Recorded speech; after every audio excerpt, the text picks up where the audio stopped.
The pros and cons of joining a real estate team. Let's chat about it today on the Wandering But Not Lost podcast. Let's do.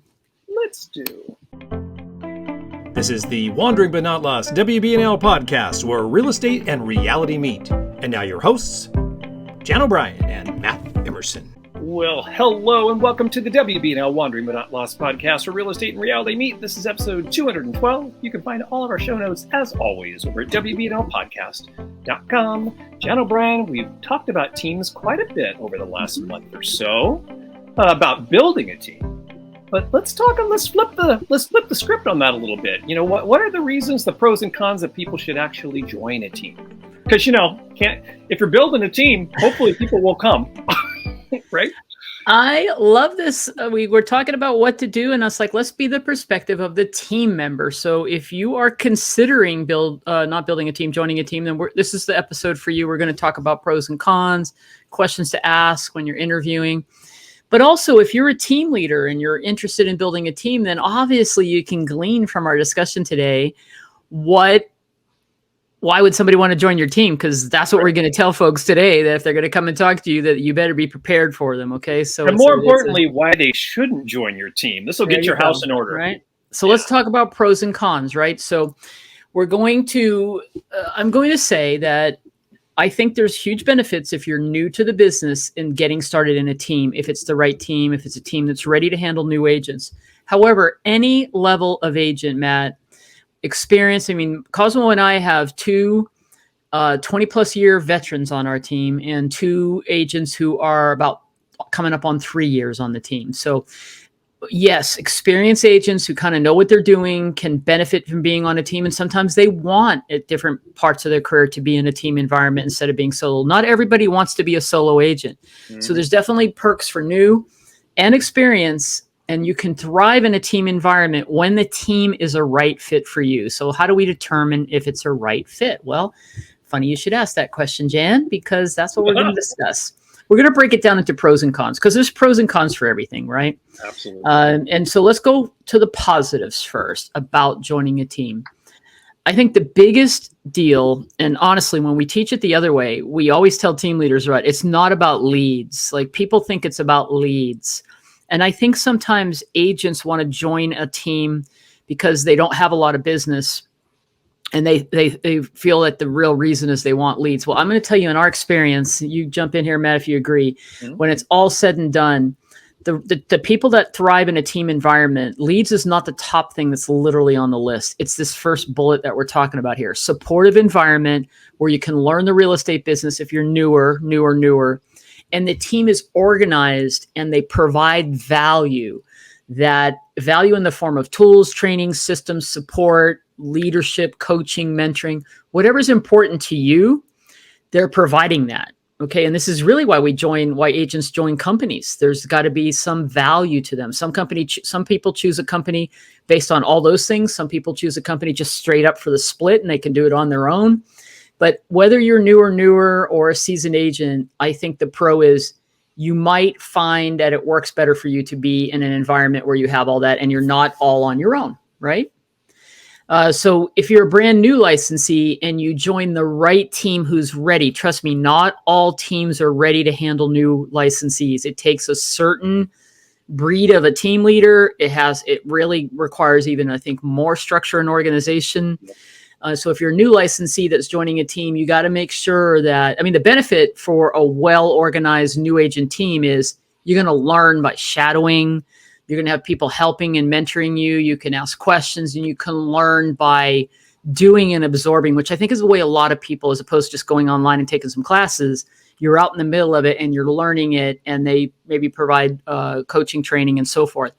But if you do join a team and you think you're going to get all that and they tell you you're going to get that, we'll get into that later about tips on, how to interview and clarify and check.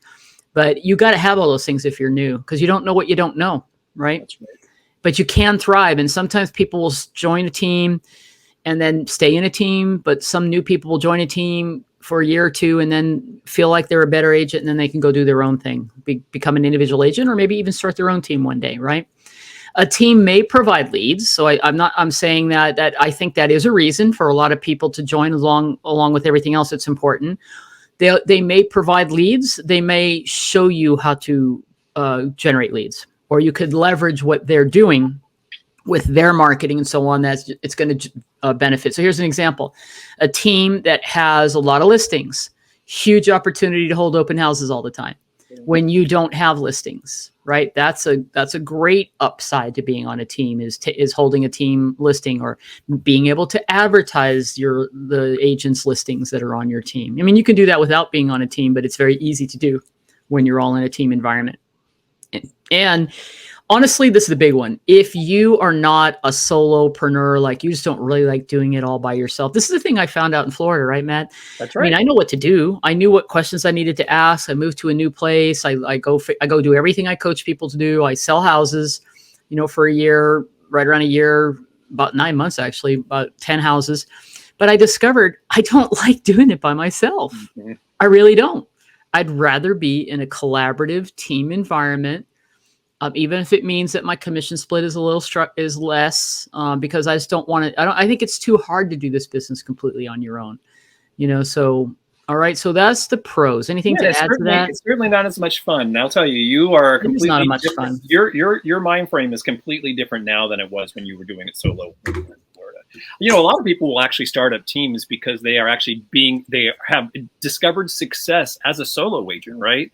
And maybe they just want to work with the listing side of it. They don't want to work with the buyer side. So, that might be the built-in leads that might come over to you. So, if you find the right fit, and we'll talk about that in a minute, there's a lot of really good reasons to jump on board, but it is all about the fit. So it really is. It's exactly like choosing a brokerage, right? But it's even more important because you're in a smaller environment. And this is where the rubber meets the road, as they say. So if there are pros, there are cons. That's the way that works. Let's talk about cons. So 100%, not even generally, I'm going to say it's a bad experience if you join a team that is just not ready. They do not have what we like to call at WBNL Coaching, having your own house in order. Mm-hmm. And having your own house in order means the team leader has gotten the systems, they have organization, they have procedures, they're prepared to handle a team member joining, they provide support, they're real clear what the agent value proposition is. Listen, there are a lot of teams that we end up have coached over the years because they find us online because they just got super busy. This is a common mistake agents that want to build a team make. I'm so busy. I have all these leads happening because of the market, and I generate leads and I can't get them handled. I'm just going to start a team, and those agents I hire are going to convert leads, and I'm going to make more money, and everybody's going to make more money. And yes, that can happen, but only if that team leader has taken the time to put the systems in place, because the team leader's busy. This is the problem, that whole thing I just said. Exactly. I'm super busy. I'm going to make my life easier by hiring some agents who can just take these leads and run with them.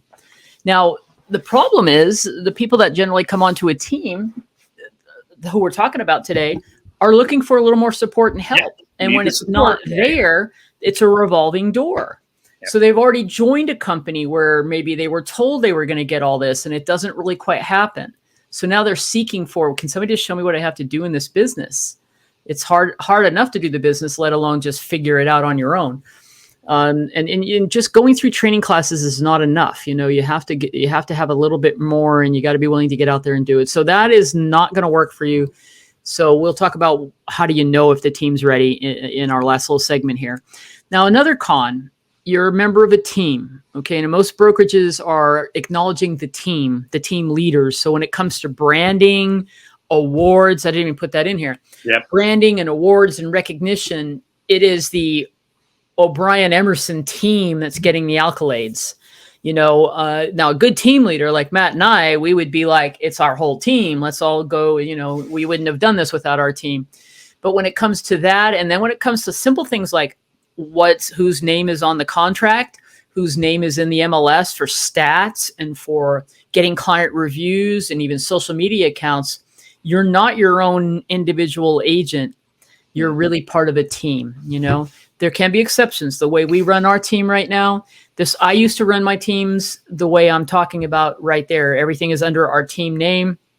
And we moved and morphed over the years to basically say, we're providing this team structure. here's how the splits work. Here's what we're providing you, but you guys can go out there and do your own thing, put it in your own name. We just have to use a group duties owed. And we kind of morphed away from that. But most teams, I would say, do not do that. Okay. And then the last con really is the commission splits generally are not going to be as competitive compared to being on your own in most cases. Now, the upsides of the pros of joining a team, meaning that maybe you're getting some business or you're getting opportunities to get business because that you wouldn't have if you're doing it on your own, are going to outweigh that. But you just have to, that's something that you have to look at and be aware of and analyze before you choose to join. Okay. So those are the cons. And so now we're going to go to what's our best advice when you're interviewing or when you're even trying to figure out who to go talk to, right? Sure. And then interviewing to join a team. So it always starts with doing your homework, right? You go online and Google people in your area, right? I always say go, and if you already know, you've heard of teams that you want to be able to do, then go Google them, just like a buyer or a seller would Google them, and check out their online presence. You can learn a ton of stuff about anybody just by any business, just by Googling them. Do they have reviews? Do they have online presence? Do they have social media accounts? What are people saying about them? Do you get a sense of who they are? What's their website look like? Mm-hmm. If you're not sure who to join, you could start obviously with your broker and just go online too and look. You can go to Zillow and look in your area and you'll see the people that have teams, because you can have a team account on Zillow or realtor.com. So you can get a sense of all that. So do your homework first. Then you're going to want to know, when you're in the interview sort of process, you want to make sure, just like you were probably when you were brand new, if you look back and you probably got some advice somewhere in real estate school to say, interview with lots of brokers and ask a lot of questions and gather all the information and then make a good decision for yourself. And I would tell you to do the same exact thing when you're interviewing teams. Interview with more than one. Yep. So what systems and tools do they have in place for you? Well, how does it work for them? Are you just coming on in and they're like, there you go, off you go. I'm going to send you a couple leads, but I'm not going to be here. I'm super busy. I don't have time for you. Or is there a real structure in place to assist you? What specifically are they providing? Because you're sharing. So first of all, you are an agent at that brokerage, first and foremost, as an independent contractor. This is how it works everywhere. You sign an independent contractor agreement with the broker. The team belongs to the brokerage. Now you're going to amend your independent contractor agreement with the team contract. And I'll get to that at the end here about looking at. We'll talk about that a little bit more, because you got to make sure you're really clear about that contract, right? Because it can be confusing. Like, is the split on the agent split, or is it the split with the company? So make sure you really understand the numbers. So what support and systems and tools do they have in place?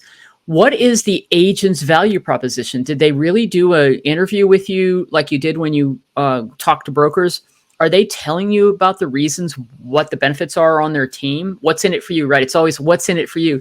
Just like when you are trying to get a seller to work with you or a buyer to work with you, you're providing a presentation to show what the benefits are working with you. This is what a good team leader or manager, whoever's doing the recruiting for the team, should be talking to you and sharing with you.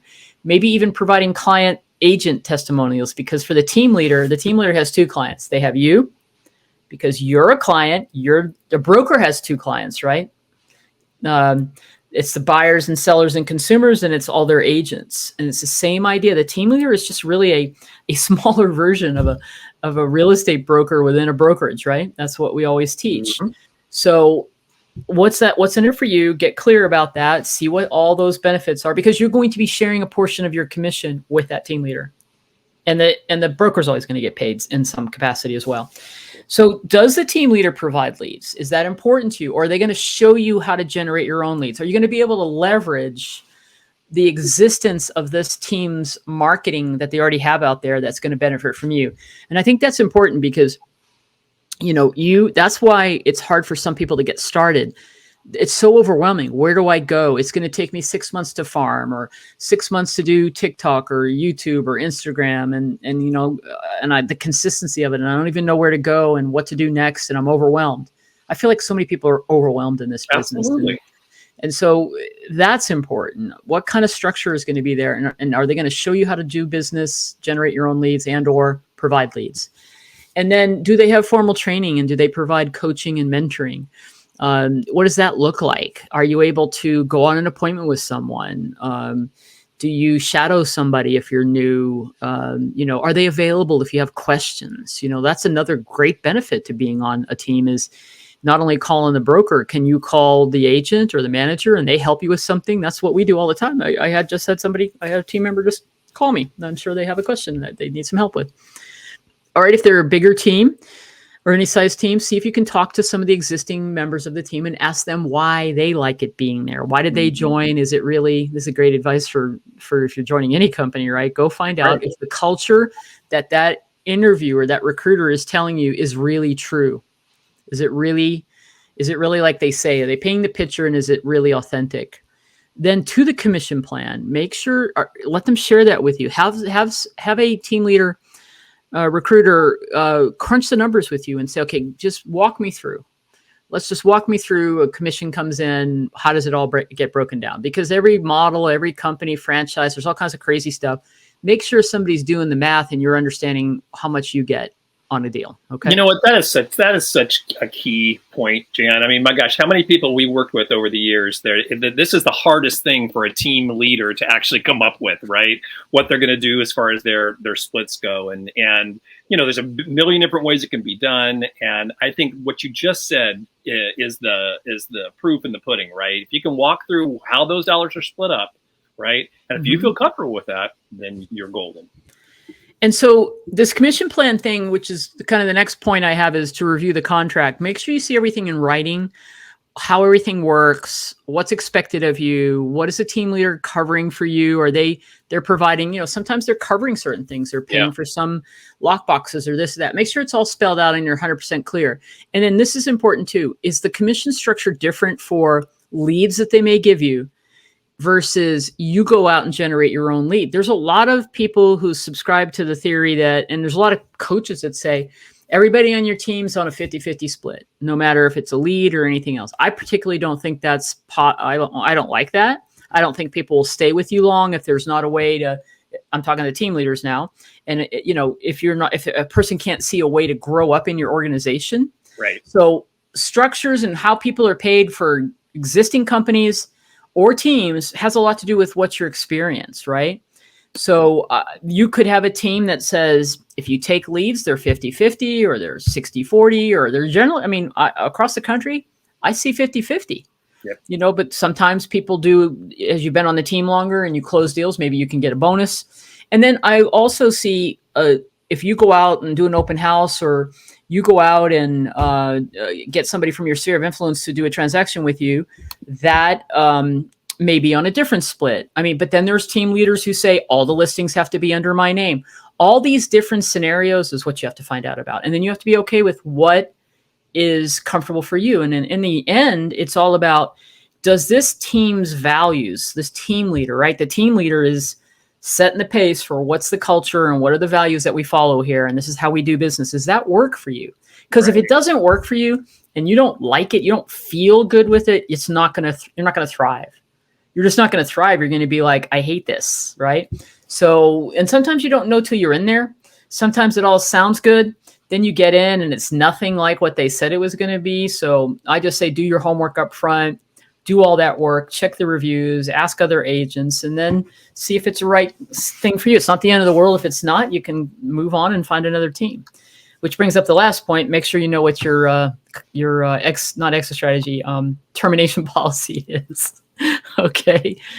So, all right, that's it in a nutshell. I think it's a little bit common sense, but all teams are not equal. That's what I want to leave you with today. Just because they are called a blah, blah, blah team and they maybe have a lot of closings and so on. It could just be the team leader crunching a lot of business and the agents feel a little bit like they're not supported. That can happen, right? Or you could find a team that's like, wow.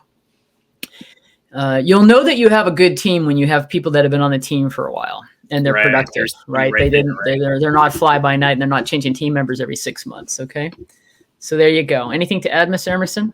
No, it can be very joining a team can be a very great way to, if you're new to the business, to get your business up and running. It's about education, right? It's about feeling comfortable and enjoying yourself. I mean, so many people get into real estate because they want to do their own thing and set their own hours and be their own boss, but then they get out there, like you had said. And sometimes it's not all that great to be doing it all on your own, right? You want to be doing it with your tribe. So, it can be a really great way to get into the business. And like you had mentioned a couple times throughout this, it can be one of the biggest nightmares for a team leader to have people run off and start their own team if they choose not to actually have that be a part of their business plan. Because if they are, as a good team leader, it can be a good thing too. Help people out, right? Grow your team. Yeah, I like that. I call it the circle of life, right? It's like exactly. A good team leader knows that, especially if they're working with newer agents and new agents, that most people aren't going to stay with you long term. But if your model is such, team leader, that you're bringing people in and you're giving back and you're gaining because they're sharing commissions with you while you teach them to be a better realtor, then everybody wins, right? Yeah, you're helping. We've worked with a lot of teams over the last 7-8 years, and very, very successful teams, and watched them grow and actually have helped them, grow their business. And it's about all the things we talked about, right? Tools and systems and culture is what it's all about. So the interview is important. Remember, it might feel like they're interviewing you, but that's really just flip the script on them too. You're interviewing them. You're in charge. They want you. You want to make sure that's the right fit for you. And I think that the best thing, if you're listening today and this caught your eye in the podcast, your favorite podcast place, or you're on YouTube and you're newer and you're wondering if you should be on a team, we really want to recommend that you check out our real estate sales builder program, right, Matt? I mean, I think that if you're new to the business, and it's fresh in my mind because I just taught a orientation class today for Las Vegas realtors with 200 agents, and a whole bunch of them come up and talk to me today, and just made me realize how much people are overwhelmed when they're new, and all the questions I was getting, which I feel like make some great podcasts here, because I had somebody come up and just talk to me about, how do I do a price reduction? Yeah. I have this $1 million listing and I don't even know where to begin. Like, I really don't understand how to talk to the seller about it, because that's where we're at right now. And maybe we should talk a little bit about what are the tools you have to help with that. And basically, what I said to her, it's data, and more data. Mm-hmm. Yeah. it's the stats, being able to present that. But what it made me realize is that, especially newer agents, these are all new agents, they don't understand the market yet. So, and if you're listening and you don't really understand your market stats, that helps you with everything. It just helps you with everything out there. And so we're going to do a little bit more in upcoming podcasts, talking about what the market is like and how do you dig into the specific skill sets that you need to work on if you haven't done it in a while, like really, really, really what you have to do in a listing presentation. Because let's face it, last couple of years, people were just going out there and putting the house on the market and it sold so quick. Now sellers are starting to freak and they're taking it off the market. They're firing people and hiring someone else. They're frustrated. They're looking at you because you didn't get it done. That's what's happened to this new agent. I mean, our first listing's at $1.495 million, which is a big deal here in Vegas, really. Yeah, no kidding. And it's classic. Okay, so we'll talk about some of those things upcoming, right? And that could help you too if you're on a team. And I said to her, or you want to go talk to your team leader, like, who's your broker or what's this? Go get them to help you put the stuff together so that you know what to say. And then I was like, look, you have to start studying the stats. Go check out our podcast and go check out this. And we talk about it all the time. Right. Become a student of the market. I don't care if you're new, day one, seasoned agent. I bet you could get better at understanding the market conditions. And no doubt about it. If you've been listening to this and you have always thought about maybe starting a team, or you've watched us for a while and we talk about it a lot, but you haven't really jumped in yet, we do have a couple great courses that you can jump into as well. And one of them is called the Intro to Team Building. It's absolutely free, actually. It's a little mini course. Just go to our website, wbnlcoaching.com, go to freebies. And really, it's the first module of our real estate team builder course, which is a course that's been put together to really, to take someone through the steps of making sure they have the right foundation to build their team. So it's a 12-unit course, absolutely free. You can check that out over at wbnlcoaching.com. And then if you are ready to jump into a team, we have, hold on, because now my mouse is... This is more for people building a team? Really gonna, yeah, absolutely, if you're building a team. is Real Estate Team Builder, which is our signature course, where there are 6 beautiful modules and more information. How come my mouse isn't working here? Here I was going to be all like, look at our website. There we go. There's the mouse. 6 modules from really just, getting started into building a team, through how to do team operations and admin, implementation of effective team systems, which really is the nuts and bolts of the whole thing, how to attract and hire team members, coaching, managing, and getting Creating your exit strategy. Yeah, and your team successful with training and coaching, and then building your exit strategy, which of course is awesome. Rich Brodkin, who we have worked with for years, just recently executed his exit strategy, and we are hoping to have him on the podcast sometime in the next few weeks or months to kind of talk about that. It's amazing to we talk about exit strategy all the time. It is really cool to see someone who has actually implemented the exit strategy. Yeah, and if you go to WBNL Coaching up to freebies, if you're newer listening, go check out. If you don't ready to jump in and buy our signature course for just systems, Sales Builder, we have 2 options there for free stuff. You can get, honestly, the first module is completely free, and it's everything you need to know to get started. Yep. I just was revisiting that. It's called Real Estate Agent Fundamentals, and it's everything from the skill set to, all our best content on what you have to do to get yourself set up for success, including being the market expert, inventory, market knowledge. What am I trying to say? Market expert, local market expert. Local market expert. There we go. And then we even have another free one. What's the other free one? Social media. I think we have one on social media that you could jump in on, how to just the basics. What's your plan for social media and how to set business planning as well. So there's a lot of great free. There's 3 of them. Yeah, you can check out 3 of our courses, mini courses for free. So that's it. We're ready to go. I mean, right now, look, here's the deal. I don't care what's happening with the market. Interest rates are nuts right now. As we record this, they're up to 6.25. Just from the place I always look at without points and so forth. And there's a lot of volatility, a lot of things happening in our world. But here's the one bottom line that I always keep coming back to. And I tell my partner this all the time, because he's a little newer in the business, is everybody still has to buy and sell houses or rent houses. You just have to adjust to what's happening in the market and be ahead of it and be ready to support and help your clients the best way possible based on what's happening. All right. And that's what we help you do here at WBNL Coaching. So that's right. Matt, good stuff, Jan O'Brien. And as a reminder, all of the show notes and links to all those free courses and our other courses are over at WBNLpodcast.com. This is episode 212.